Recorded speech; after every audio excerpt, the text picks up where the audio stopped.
Selamat siang semua. Masih bersama saya di sini. Saya Devin Dan saya Samuel. Di sini sudah ada Bapak Irawan sebagai fasilitator sekolah penggerak. Bagaimana kabarnya Pak? Baik. Pada kesempatan siang ini, kami mengundang Pak Irawan untuk saling berbincang siang dengan tema menjadi pelajar bahagia, bekerja keras, bertanggung jawab untuk Indonesia. Tentu di KMTV SMP Santa Patricia. Kita langsung terjun ke topik utama ya Pak. Pendidikan di masa kini sudah menjadi sorotan, prosesnya yang seiring dengan perkembangan manusia yang semakin maju. Bagaimana Bapak Irawan melihat masalah ini? Ya, zaman itu tidak bisa kita pungkiri ya, akan terus berkembang, peradaban itu terus maju seiring dengan perkembangan teknologi. Bagaimana revolusi industri 4.0 itu mendisrupsi berbagai lini kehidupan, terutama juga akan berpengaruh terhadap proses pendidikan.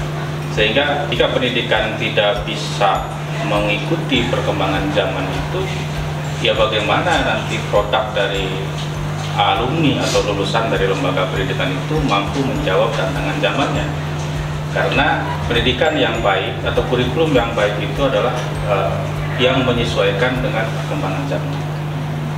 Jadi kita harus tetap waspada ya terhadap proses globalisasi sama modernisasi. Iya, jangan sampai kita sebagai manusia yang berpikir malah terdegradasi dengan banyaknya berkembang AI ya, artificial intelligence, yang pada akhirnya akan bersaing dengan manusia itu sendiri. Ya, jangan sampai seperti itu. Akhirnya manusia termarginalkan dengan robot-robot yang sekarang banyak berkembang, gitu ya.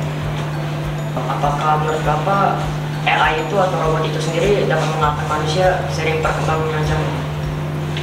Kalau peran-peran manusia ya secara keseluruhan nggak mungkin dia kuasai gitu ya, karena memang robot ini juga diproses, diprogram oleh manusia. Namun ada peran-peran tertentu mungkin yang memang sekarang sudah mulai diambil alih oleh AI ini gitu kan, yang diciptakan, seperti ya tadi robot pengantar makanan, robot untuk menyampaikan presentasi ya. Banyak sekali AI ini mengambil alih peran-peran manusia. Nah, makanya kita sebagai manusia yang berpikir juga jangan sampai malah banyak peran yang diambil alih oleh AI ini, justru kita malah terdegradasi atau tereliminasi gitu kan. Kita harus mampu menciptakan hal-hal yang baru di era AI ini gitu kan, karena kita manusia yang berpikir kan, terus perkembangan itu akan tetap ada. Selagi manusia berpikir pasti ada perkembangan kemajuan yang terus akan mewarnai dunia ini gitu. Makasih Pak untuk jawabannya. Sama-sama. Baik, kita terjun untuk pertanyaan selanjutnya. Di dunia pengajar dan pembelajaran memiliki peran penting terhadap perkembangan pendidikan, karena melalui pengajaran dan pembelajaran itulah proses pendidikan itu berlangsung. Apakah kita boleh tahu Pak, proses pendidikan sewaktu Bapak masih di sekolah itu berlangsung seperti apa ya Pak? Ya memang jauh berbeda ya proses pendidikan di era sekarang dengan di masa saya gitu kan. Itu saya di usia SD saya itu tahun 2000-an lah ya, tahun 2000-an itu saya masih di bangku sekolah dasar gitu ya. Dan memang proses pendidikan tentunya berbeda dengan era sekarang, terutama dari segi daya dukung, media, ya, teknologi dan sebagainya. Itu di masa-masa proses pendidikan di masa saya itu di tahun 2000-an itu ya kita lebih dibawa kepada media-media kontekstual ke alam gitu ya, apalagi di pedesaan kan gitu ya. Jadi kita langsung bagaimana memahami materi-materi yang diajarkan di bangku sekolah itu, terus kita bagaimana aplikasikan dengan lingkungan yang ada di sekitar kita, terutama di pedesaan itu gitu kan. Kalau di daerah perkotaan mungkin ya dengan fasilitasnya masing-masing gitu ya. Jadi proses pembelajaran di tahun 2000-an itu sangat klasikal. Kita bagaimana menulis itu sangat ditekankan gitu ya. Setiap hari sampai kita menulis buku itu, bahkan berlembar-lembar setiap hari menulis, menggambar. Jadi karya tangan itu betul-betul ditekankan. Beda dengan sekarang mungkin banyak media gitu ya. Jadi di kelas-kelas itu anak-anak hanya minimalis lah gitu kan untuk menulis tangan. Kemudian menghafal materi, membaca sampai paket buku LKS itu kita baca berulang-ulang gitu kan, karena tidak terlalu banyak referensi gitu kan. Kalau daerah sekarang kan referensi banyak sekali, apalagi udah mulai digitalisasi, luar biasa referensi itu, bahkan nggak baca sekarang. Kalau dulu kan guru paket LKS itu luar biasa, diulang-ulang bacanya. Jadi bisa dibilang di zaman Bapak masih lebih tradisional. Ya, tradisional. Sekarang kan udah ada banyak artikel-artikel online. Ya. Lalu masih ada media-media lain seperti Google Form Ya. dan dokumen-dokumen online yang bisa asis kita dalam pembelajaran. Iya, dan sekarang mana lebih kaya sumber-sumber belajar itu. Kalau dulu kita hanya mengandalkan guru, buku ajar itu, buku paket dan LKS kan gitu ya, sumber-sumber belajar itu. Kalau sekarang ada luar biasa, banyak sekali sumber belajar. Makanya kenapa kalau dulu kan guru itu satu-satunya sumber gitu ya, itu dari guru, apapun pengetahuan itu dari guru. Kalau sekarang guru itu menjadi istilahnya salah satu sumber. Jadi salah satu kan masih ada yang lain-lainnya. Kalau dulu kan satu-satunya sumber, nah guru itu sekarang menjadi salah satu sumber informasi atau materi dari gitu ya. Jadi buat anak yang bisa dibilang lahir di zaman now ya, yang memang dari lahir sudah terkelilingi oleh ada banyaknya teknologi, banyaknya sumber informasi, udah pasti akan jadi salah satu kandidat untuk generasi emas selanjutnya ya. Ya betul, gitu kan, karena apalagi Indonesia sekarang menekankan Indonesia emas di tahun 2045. Itu kan bukan hal yang mustahil, pasti bisa dicapai. Asal anda di generasi Gen Z ya, atau Gen Alpha yang akan menduduki masa-masa Indonesia emas tahun 2045 kan gitu ya. Itu harus disiapkan dari sekarang, banyak kemampuan dan kompetensi anda. Kalau tidak disiapkan dari sekarang ya tidak akan tercapai Indonesia emas itu, hanya sebatas konsep saja. Nah, anda ini generasi Gen Z dan Gen Alpha yang akan menduduki Indonesia emas tahun 2045 gitu ya. Menurut Bapak, apakah misalnya pada zaman Bapak ini dengan zaman sekarang ini, menurut Bapak itu apakah perbedaannya itu signifikan atau hanya perbedaannya kayak dikit doang? Dalam proses pendidikan menurut saya sangat signifikan ya, perbedaan proses pembelajaran. Apa yang menjadi signifikannya? Karena proses digitalisasi itu gitu ya. Sehingga digitalisasi inilah yang membedakan. Mungkin di zaman saya itu revolusi industrinya 3.0 dan sekarang udah 4.0. Bagaimana 4.0 ini terkoneksinya komputerisasi atau handphone terhadap internet, sehingga kehidupan kita udah dua zaman kan, dua alam maya dan alam nyata. Kalau dulu kan hanya alam nyata doang kita ini, nggak pernah terakses kepada internet, dulu itu nggak ada. Nah sekarang ada kehidupannya udah di media nyata dan di media maya kan gitu. Jadi udah perbedaan, udah dua alam itu beda luar biasa gitu kan. Interaksi pun juga berbeda. Jadi dunia maya itu apakah benar-benar kayak memutus antara hubungan manusia dengan dunia nyata, atau ya malah masih terhubung gitu? Ada keterkaitan ya, ada masih keterhubungan. Makanya media sosial, dunia maya itu menjadi sebuah kehidupan kita juga gitu kan, yang mana dulu kita manualistik dan memang sekarang juga masih kita sepertinya kan ketemu di sini kan secara langsung gitu kan, tapi sebetulnya kan kita juga bisa kan via Zoom, Google Meet atau yang lainnya menggunakan virtual kan gitu ya, interaksinya. Cuma kan sangat berbeda nuansanya ketika kita berinteraksi langsung dengan kita interaksinya di secara virtual kan, seperti itu ya. Menurut Bapak, mental seorang siswa saat generasi zaman ini dengan generasi dahulu itu menurut Bapak mana yang lebih kuat dalam menghadapi situasi yang genting? Nah itu tadi ya, masalah mental ini juga dengan adanya digitalisasi itu mulai terdegradasi ya. Asal menurut penelitian juga bahwa generasi Alpha atau Gen Z ini anak-anak yang memang terkoneksi langsung dengan dunia digital itu ya, dari segi mental mereka itu belum kuat gitu ya. Karena apa? Karena gemblengan kehidupannya di media sosial lebih banyak di situ.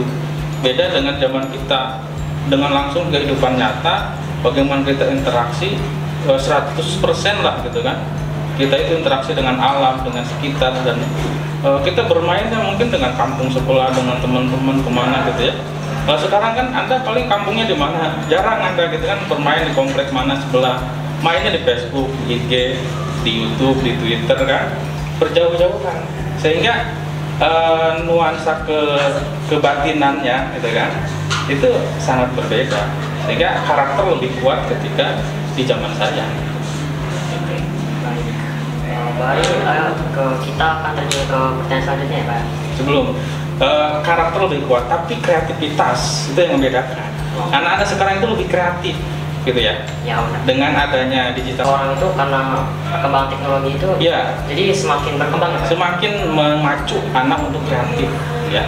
Dengan adanya digitalisasi ini, kreatifnya dia luar biasa, melesat gitu ya. Tapi tadi dari segi mentalnya, nah ini kan ada plus minusnya dari dunia digital ini pengaruhnya pada anak-anak. Jadi tidak buru-buru banget ya Pak? Enggak lah, gitu kan, tergantung bagaimana kita mengolahnya. Ya, sebetulnya karakter pun bisa digembleng. Bagaimana lembaga pendidikan itu mampu menyediakan proses pendidikan seperti apa di era digitalisasi sekarang ini, agar mental dan kreativitasnya sejalan seiring gitu ya, lebih kuat dua-duanya. Tidak menutup kemungkinan bahwa hanya hebat dalam kreativitas tapi turun dalam mental itu tidak menutup kemungkinan bahwa hebat dalam kreativitas dan juga hebat dalam mental ya? Bisa gitu kan, tergantung bagaimana lembaga pendidikannya itu mengolah lembaganya. Sebetulnya kan tinggal bagaimana menemukan pola cara lembaga itu untuk meningkatkan mental dan kreativitas anak itu akan tetap seiring sejalan gitu. Oke, kita akan lanjut ke pertanyaan terakhir ya Pak ya. Strategi pembelajaran untuk kami ini sebagai pelajar SMP supaya efektif dan efisien untuk pengembangan sifat belajar individu untuk mewujudkan pribadi yang tidak saja menguasai pengetahuan tetapi keterampilan dalam ahli ilmu dan strategi, tapi juga mengembangkan dirinya sesuai potensi, bakat, dan minatnya menjadi pribadi yang kreatif dan berintegritas tinggi. Itu bagaimana Pak? Nah itu ya, jadi proses pendidikan kita itu lagi terus berbenah ya ke arah yang sangat ideal gitu ya. Dengan adanya kurikulum yang baru ini ya, kurikulum Merdeka, ini adalah suatu proses bagaimana pembelajaran itu sesuai dengan kebutuhan setiap peserta didik. Jadi bagaimana seorang pendidik atau guru lembaga pendidikan itu melayani kebutuhan dari peserta didiknya. Apa potensi-potensi yang ada di dalam diri seorang peserta didik itu? Karena setiap manusia, setiap anak didik itu punya potensinya masing-masing, gitu kan? Jadi bagaimana pendidik, lembaga pendidikan itu mengarahkan, menemukan potensi yang ada ini supaya lebih berkembang dan berkualitas, gitu ya. Kalau dia ketemu potensinya, maka dia akan terus. Makanya bagi Anda yang seusia SMP sekarang ini, langkah yang pertama adalah temukan potensi diri Anda apa, ya, potensinya apa, bakatnya apa, minatnya apa, temukan itu, ya kan? Jangan hanya mengandalkan dari lembaga pendidikan. Anda harus mencari di lingkungan Anda bagaimana menemukan potensi diri, ya, bagaimana menemukan bakat kita, gitu kan? Nah itulah kesuksesan di era abad 21 itu, bagaimana keterampilan, kompetensi abad 21 yang harus Anda siapkan. Contoh yang pertama, critical thinking, ya. Bagaimana Anda pelajar SMP itu harus dibangun daya kritis. Nah ini Anda bertanya, ini luar biasa. Ini adalah daya kritis Anda. Inilah critical thinking. Orang yang kritis dia akan mampu menjawab semua tantangan zaman di era ke depan. Yang kedua adalah kolaboratif. Ya, jadi anak-anak Anda ini harus berkolaborasi baik di dalam kelas maupun di luar kelas, baik di sekolah maupun di lingkungan Anda dimanapun berada. Kolaborasi, nggak mungkin Anda sendiri kan gitu ya, harus berkolaborasi. Orang yang mampu berkolaborasi dia akan bertahan di dunia apapun zamannya. Karena kita itu emang terbuat untuk bersosialisasi dengan orang lain. Betul, gitu ya. Oke, menurut Bapak ini kurikulum Merdeka ini lebih berpacu dalam bakat dan minat siswa ya Pak ya? Iya betul. Ya, sebagaimana orientasi dari awal itu lembaga pendidikan harus memetakan anak. Ya, pemetaan anak itu apa? Pertama ya, petakan anak itu sesuai dengan potensinya masing-masing, sesuai bakatnya apa, sesuai kemampuan belajarnya apa, sesuai dengan gaya belajarnya apa, sehingga dia itu tidak salah langkah. Ketika sudah ketahuan apa gaya belajar kita, maka disitulah konsen kita. Sampai gaya belajar itulah yang akan menemukan kesuksesan karir Anda ke depan. Kan gitu. Ya. Jadi dalam kurikulum Merdeka, daripada kita terjebak di ruang kelas belajar yang biasa-biasa saja seperti IPA, IPS, matematika, yang emang untuk anak seumur mungkin SD atau SMP mungkin sedikit membosankan. Tapi kita harus menambah wawasan dan terjun ke dalam bakat-bakat dan potensi yang mereka miliki.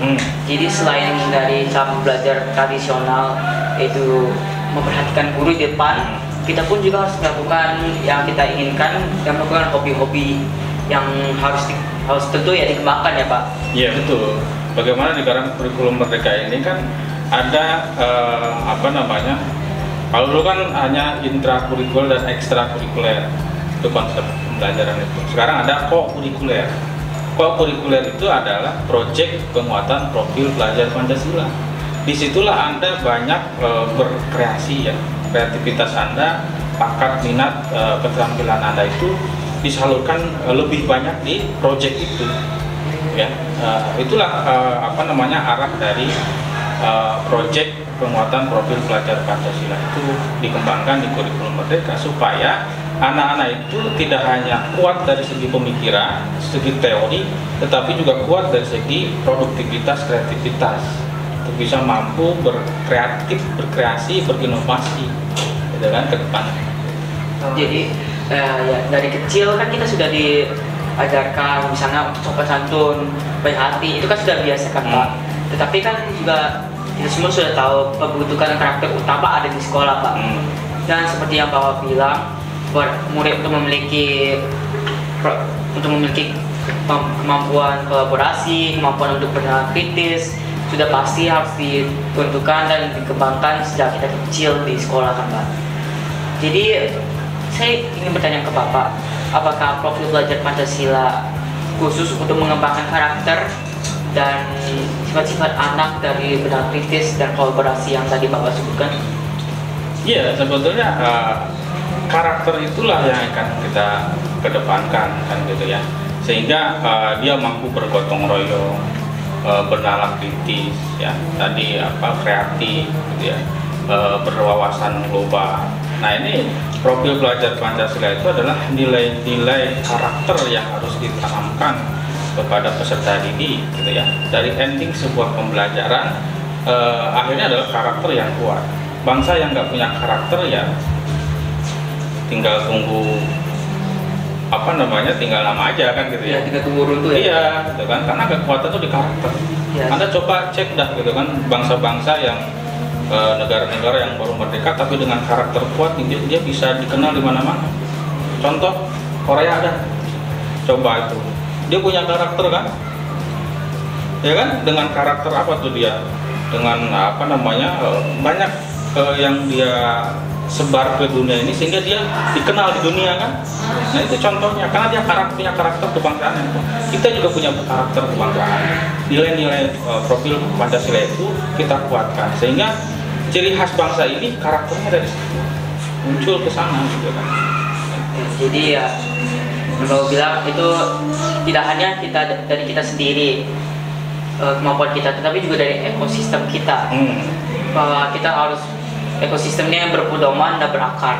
Seperti negara kita ya, akarnya seperti Pancasila dan pedoman-pedomannya adalah Undang-Undang Dasar. Jadi sekali lagi saya ingin bertanya Pak, agar proses belajar Pancasila bisa sukses dan emang membutuhkan pelajar yang berkarakter kuat dan kreatif.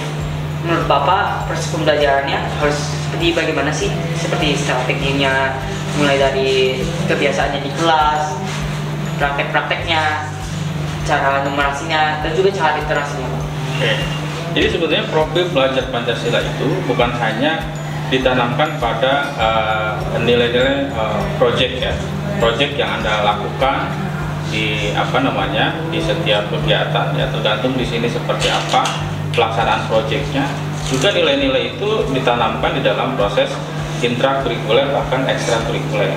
Setiap proses pembelajaran itu harus berorientasi pada dimensi profil belajar Pancasila itu, gitu kan, sehingga strateginya yang ditanamkan di sekolah ini ya penanaman dari segi kultur atau ekosistem ya yang dikembangkan di sekolah ini, kan, gitu. Itu harus dikuatkan.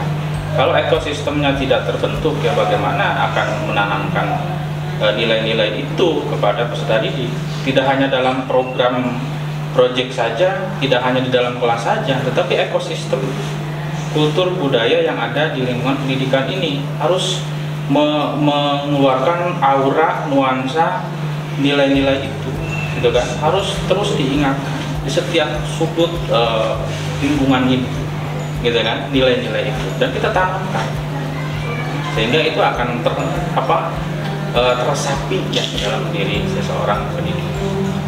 Nah, saya masih ada beberapa yang masih saya tertarik, itu masalah kurikulum merdeka nih Pak. Kurikulum merdeka itu yang saya tangkap itu menjadi sesuatu yang revolusioner menurut saya. Dan karena dulu itu kurikulum 2013 itu kayak masih mata pelajaran IPA, IPS, matematika atau mata pelajaran lainnya itu dibagi rata untuk segala siswa kan. Dan mau ada bakat yang berbeda dari beberapa mata pelajaran itu tidak dikembangkan itu sepertinya Pak. Tapi dengan kurikulum merdeka ini sepertinya bakat dan minat itu lebih menjadi spotlight atau cahaya untuk masa depan bangsa Indonesia Pak. Menurut Bapak itu kurikulum merdeka ini apakah sudah pas untuk negara kita ini? Ya sebetulnya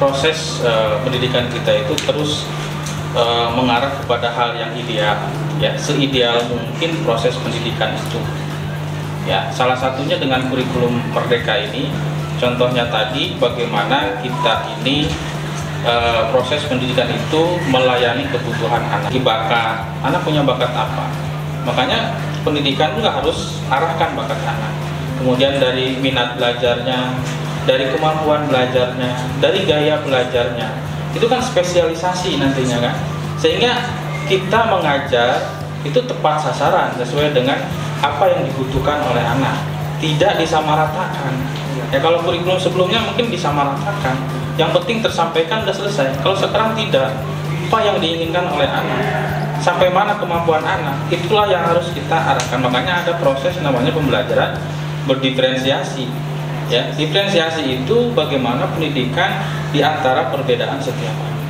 gitu ya. Dan perbedaan itulah yang harus dimaksimalkan ya, dari setiap potensi anak. Oke. Ya. Terima kasih ya Pak sudah jawab dari pertanyaan kita. Terima kasih sekali lagi ya Pak buat waktunya. Saya Devin dan saya Samuel. Kita pamit undur diri. Sekian dan terima kasih.